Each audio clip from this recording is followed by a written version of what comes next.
के लेक्चर में हम वैक्यूम्स के हवाले से बात करेंगे। इंट्रोडक्शन टू वैक्यूम पंप होगा और कुछ टर्मिनोलॉजीज़ होंगी जो कि वैक्यूम पंप को एक्सप्लेन करने में या इससे रेलेवेंट होंगी। तो हम अपना लेक्चर स्टार्ट करते हैं। सबसे पहले तो आपको मैं ये बताऊँ कि जो वैक्यूम सिस्टम होता है हमारे पास, उसका जो ये जो वैक्यूम पंप है ये बहुत इंपॉर्टेंट कंपोनेंट है, यानी एक्टिव कंपोनेंट होता है और सारी की सारी जो स्टोरी है वो इसी वैक्यूम पंप के फंक्शन के ऊपर डिपेंड कर रही होती है। तो ये जो है ऐसे डिज़ाइन किया जाता है कि आप लेट्स सपोज आपने इस चैम्बर के अंदर वैक्यूम क्रिएट करना है, तो इसके साथ आपने यहाँ पे एक वैक्यूम पंप जिसे मैं पी के नाम से याद रखूँगा, तो ये कनेक्ट किया जाता है। तो इस पंप का काम ये होता है कि यहाँ इस चैम्बर के अंदर जितनी एयर है उस एयर को यहाँ से निकाल के बाहर करे।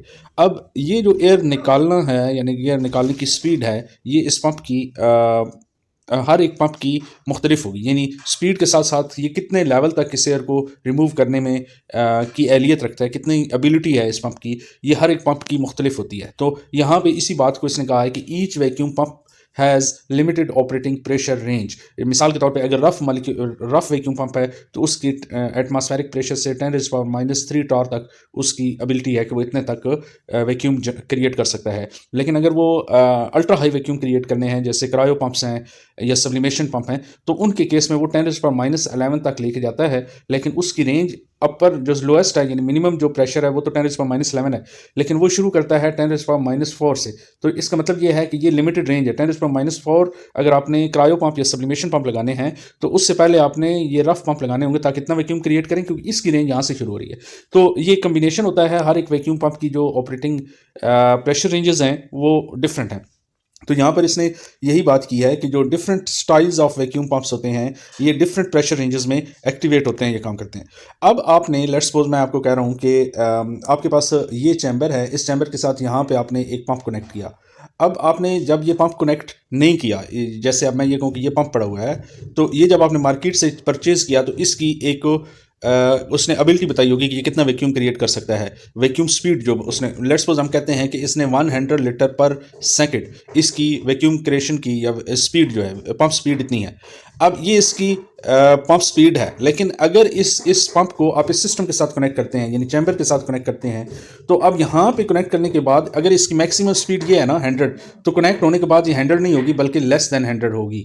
अब ये जो लेस देन 100 जितनी भी होगी, जितनी भी लेस होगी, लेट्स सपोज 92 है, तो ये जो है ये इसकी हम कहते हैं ये इसकी नेट पंपिंग स्पीड है, यानी ये इसकी थ्योरेटिकल पंपिंग स्पीड है, या ये जब सिस्टम से डिस्कनेक्ट होगा, अलग होगा, आपको कंपनी बताएगी कि ये इसकी पंपिंग स्पीड है। लेकिन जब आप इसे सिस्टम के साथ कनेक्ट करेंगे तो ये इसकी जो आपको उसने स्पेसिफिकेशन में मेंशन की हुई होगी उससे ये स्पीड कम होगी। क्वेश्चन ये पैदा होता है कि ये कम क्यों होगी। तो इस बात को अगर आप समझ चुके हैं कि मैंने क्वेश्चन क्या रेज किया है कि जो नेट पंपिंग स्पीड है वो जो गिवन पंपिंग स्पीड है फ्रॉम द कंपनी या फ्रॉम द मैन्युफैक्चरर उससे कम होगी। उसकी वजह ये होती है कि डिफरेंट वाल्व्स या पाइपलाइंस होती हैं जो इसकी इस एबिलिटी को कम करने में की रोल प्ले करती हैं। अब ये कौन सा वाल्व की जो मैंने बात की है ना, वो मैं आपको एक ज्योमेट्रिकल फैक्टर है। मिसाल के तौर पे आपके पास ये एक चैम्बर है, इसमें से आपने एक वैक्यूम पंप कनेक्ट किया, लेकिन वैक्यूम पंप आपने यहाँ पे रखा, यहाँ पे पंप है, और दूसरा चैम्बर, एक चैम्बर ये यहाँ पे है और इसको दूसरी उसी तरह का चैम्बर है, उसी तरह का पंप है, लेकिन आपने क्या किया, पंप को यहाँ इसके साथ कनेक्ट किया।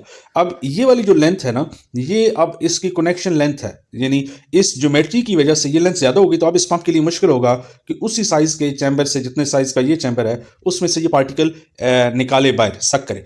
अब अगर ये इसके बिल्कुल करीब होगा तो ये इसके लिए बहुत आसान होगा। ये एक फैक्टर है। अब देखें, पंप वही है कि 100 लीटर पर सेकंड है, यहाँ भी 100 लीटर पर सेकंड, पंप सेम है, लेकिन इसकी एबिलिटी कम हो जाएगी, 100 से कम हो जाएगी, और इसकी 100 के ज़्यादा क्लोज होगी, यानी इसकी अगर 98 है तो इसकी 92 होगी। उसकी वजह यह है कि ज्योमेट्रिकल पैरामीटर आ गया। अब एक और ज्योमेट्रिकल पैरामीटर मैं समझाता हूँ आपको कि कैसे। मिसाल के तौर पर अब आपके पास पंप एक ही जगह पर, दोनों डिस्टेंस सेम है, लेकिन इसका जो कनेक्शन है ये बहुत थिन वाल्व की मदद से पंप कनेक्ट हुआ है, और यहाँ पे जो पंप कनेक्ट हुआ है ये बहुत बड़ा पाइप कनेक्ट हुआ है।